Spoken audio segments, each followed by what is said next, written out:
নানা আলোচনা পর্যালোচনার পর অবশেষে বহুল আলোচিত স্থানীয় সরকার নির্বাচনে দলীয় প্রতীক বাতিলের সিদ্ধান্ত নিয়েছে অন্তর্বর্তী সরকারের উপদেষ্টা পরিষদ। আজ দুপুরে অন্তর্বর্তী সরকারের উপদেষ্টা পরিষদের এক বৈঠকে এই সিদ্ধান্ত নেওয়া হয়।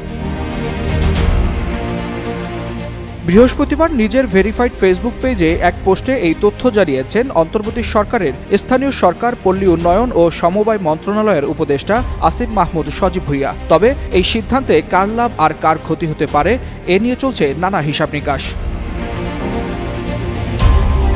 স্থানীয় সরকার নির্বাচন এখন থেকে পুরোপুরি নির্দলীয়ভাবে অনুষ্ঠিত হবে। রাজনৈতিক দলগুলো আর কোনো প্রার্থীকে আনুষ্ঠানিকভাবে মনোনয়ন দিতে পারবে না।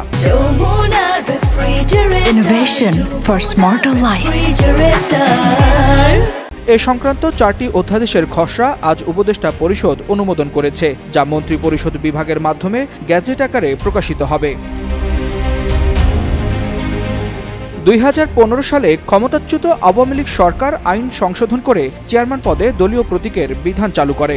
এরপর 2017 সালে প্রথমবার স্থানীয় সরকার নির্বাচন হয় দলীয় প্রতীকে, যা শুরু থেকেই বিতর্কিত ছিল। বিএনপি, জামাত সহ বিভিন্ন গণতান্ত্রিক রাজনৈতিক দল শুরু থেকেই এই ব্যবস্থার বিরুদ্ধে সরব ছিল।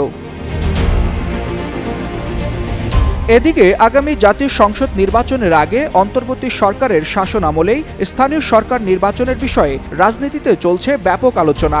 জাতীয় নির্বাচনের আগে বিএনপি স্থানীয় সরকার নির্বাচনের বিরোধিতা করে এলেও জামায়াতে ইসলামী, জাতীয় নাগরিক পার্টি এনসিপি, ইসলামী আন্দোলন বাংলাদেশ সহ বেশ কিছু রাজনৈতিক দল জাতীয় সংসদ নির্বাচনের আগে স্থানীয় নির্বাচন দাবি করছে।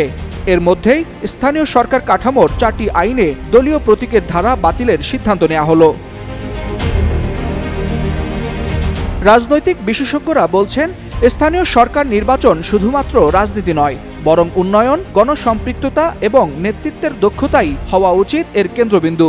আর তাই নতুন এই সিদ্ধান্তে আগামী দিনে স্থানীয় সরকার নির্বাচনগুলো দলীয় রেষারেষির ঊর্ধ্বে থেকে অধিকতর অংশগ্রহণ ও প্রতিযোগিতামূলক এবং গ্রহণযোগ্য হবে। এর ফলে সাধারণ জনগণই সব দিক থেকে উপকৃত হবে বলে মনে করছেন বিশ্লেষকরা। ওয়ালিউল হাসানাত, যুগান্তর নিউজ।